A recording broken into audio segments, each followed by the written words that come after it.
everyone, welcome to my channel. Please like, comment, share, and subscribe. Hit the notification bell and always remember to protect your energy. We're living life. This is Goddess of Color. Everyone, and welcome back to my channel. If this is your very first time visiting with me, welcome. If you are a return visitor, welcome back as well. I'm so happy to have you a part of this growing community and try to continue with the series, guys. Let's get right into chapter 1 in the beginning. Stay tuned for the audio. Chapter 1 in the beginning. Danielle's story began in the late 60s. The first child of 3 children to a young unwed mother. She believes that her parents loved her very much and, like all parents, had good intentions of providing her an atmosphere of safety and well-being. They had no reason to doubt that her life would be anything other than what every parent hopes and prays for their child. Looking back over her life's journey, Danielle believes that the enemy knew she was going to be something special. He knew that God had a plan and a purpose for her life, and that one day her life would be an instrument used by God. The enemy knew God had implanted something great in Danielle when conception took place between her parents. The very thought of Danielle having knowledge of who she was and to whom she belonged frightened the enemy, so the enemy counted on and was assured that from the beginning of her young life, that the traps he set in motion would destroy her before she really began to live and enjoy her life. Danielle doesn't know under what circumstances her mother ended up raising her alone and having an absentee father. Danielle grew up feeling not wanted and that he made a selfish decision to neglect his responsibilities as a father for his own life of selfish pleasures, not giving thought to how this would affect her life as a young girl. Even though he lived in the same town as Danielle when she was much younger, for whatever reason, she hardly ever saw him. So she quickly formed her opinion of him and dubbed him as a no-good father. The times she did see him, which wasn't often, were awkward and made her feel somewhat uneasy because he always approached her as if nothing was wrong or as if he had just seen her yesterday or last week. This irritated Danielle because she thought this man must really be crazy to think that he can just come and interrupt my life at any given time that suited him. There are many times that she can remember even being happy to see him like most kids are when they don't see that absent parent for a long while. To the best of her memory, she doesn't even remember her father saying that he loved or missed her. Looking back over her life, Danielle thinks it's really sad and unfortunate that her father missed out on her young life as well as her adult life. Danielle had become disconnected and numb on the inside whenever she saw him. Although she was a very mouthy kid and a self-proclaimed little Miss Know-It-All, Danielle still looked for birthday cards, Christmas presents, even phone calls that never came. Regardless of her dislike for her father for not being there, Danielle hoped one day for an active father in her life. When this didn't happen, it made her feel all the more incomplete. Caution, fear, anger, and unfulfilled expectation about her dad made Danielle believe that it was in her best interest not to open herself up emotionally towards him because it was safer that way. Eventually, her father moved to another city with his new family, and that was just fine with her. A spoken word of, "Hey, Dad misses you, loves you, or wishes he could spend more time with you," would have sufficed, but that never happened. What angers Danielle is that fathers don't realize nor understand the need and importance that daughters have for fathers being in their lives to help them grow and to protect them. Even though Danielle acted like she didn't care, there was a void in her heart that made her feel and think she wasn't good enough for him to want a relationship with the only daughter he helped bring into this world. No child should ever have to comprehend or endure the absence of a father nor a mother from being in his or her life. The truth of the matter is that you are not better off without your parents. It's the farthest thing from the truth. What was so special about his wife and his other children that made him neglect her with no financial, physical, or emotional support from him at all?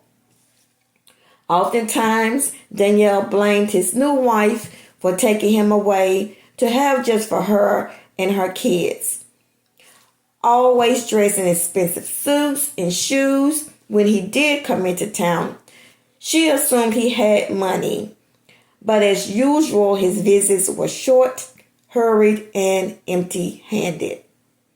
A sincere "I miss you" or a genuine "I love you" would have made a big difference, instead of thinking that he didn't care at all. Not having a father's protection, guidance, support, and love proved to be very detrimental and painfully destructive to a young girl trying to understand herself and to find her identity.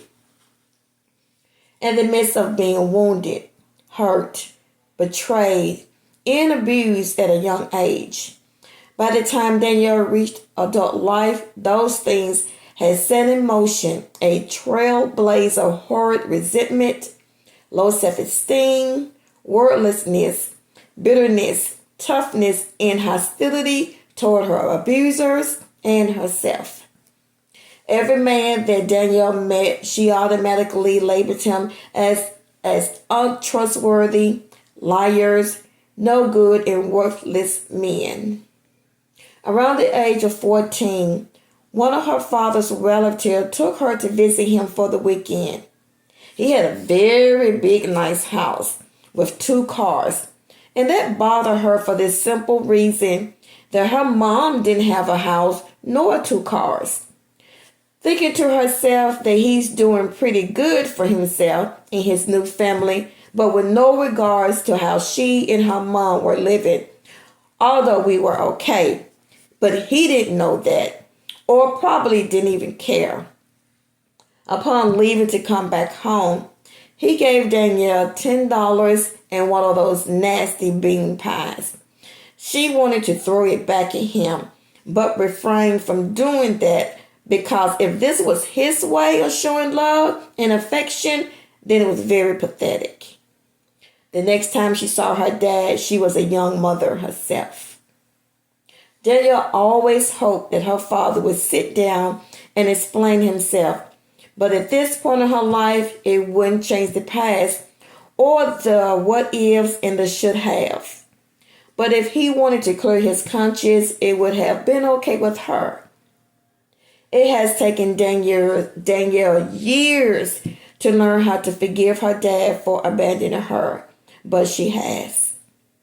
Learning to let go of all of those negative feelings that once defined such intricate parts of her life didn't happen overnight. It was a process of change, growth, maturity, grace, and the strength of God's help. Now this once broken little girl has released her dad from everything he did or didn't do so that she could move forward in her life, even if he never takes ownership or responsibility for not being there. What Danielle misses most about not having been raised with her father is that she does not have any memorable fun stories to tell of a daughter and a father relationship to her children, and neither does he have stories to share with his grandchildren about her.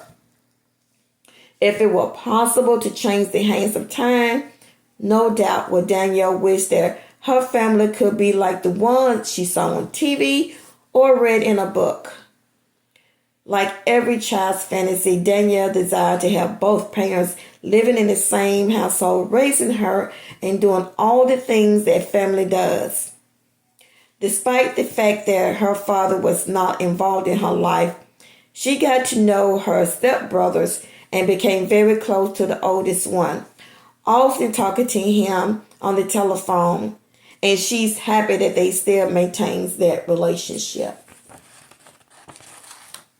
Danielle and her father tried to reconnect years later with occasionally phone calls or a quick visit whenever he was in town, but they still didn't develop a close father and daughter relationship like she wished they could have. Yes, without a doubt, Danielle would have loved for it to have been different with her father in their relationship, but it is what it is, and she's at peace with that. So I like to offer you a scripture reference for chapter 1, which is Isaiah 30 and 31. Even the youth shall faint and be weary, and the young men shall utterly fall. But they that wait upon the Lord shall renew their strength. They shall mount up with wings as eagles. They shall run and not be weary, and they shall walk and not faint. Thank you everyone for tuning in to this series. I hope something I said or did resonate with you, encouraged, motivated you in some type of way. Please don't forget to like, comment, share, and subscribe. Hit the notification bell so that you'll be notified the next time we upload a video. Until then, remember always to protect your energy with love and light. This is Goddess of Color. See you in the next video.